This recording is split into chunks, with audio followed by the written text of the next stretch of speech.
आहे तोहरे सबके हाया सरा है मैया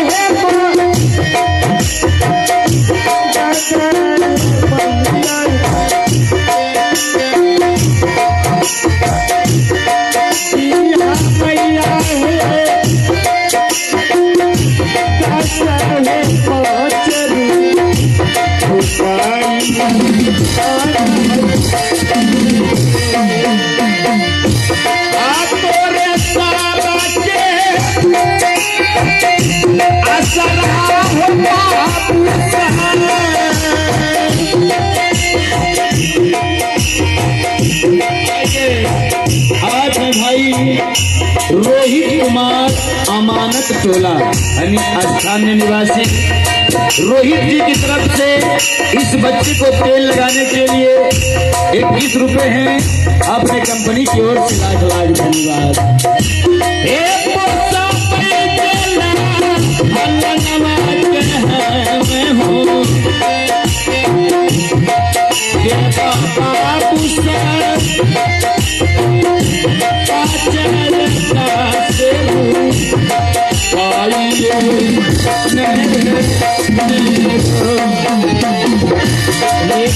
हरे के तू मैया है मैया है छवि है कोई लड़का है हो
फर्क नहीं है।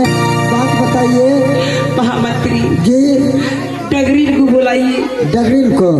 हाँ महामंत्री। ठीक है, आप आराम से धीरे धीरे अंदर जाइए, हम डगरीन को बुलाते हैं। जाइए धीरे धीरे जाइए। हाँ। सुतले से ए बड़ी जोरा से उठा लई के दीदी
इस महल में इतना दिन तक ये महल था बिना पुत्र का।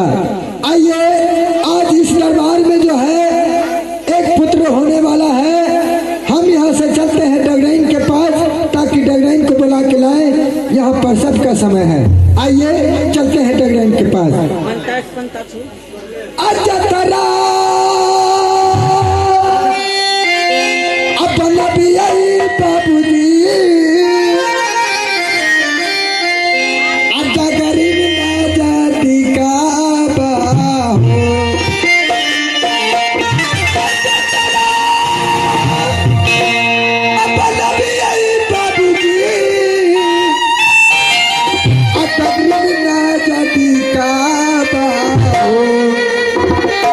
आकिया हो भैया आकिया गे बहना अधारी ले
Yeah.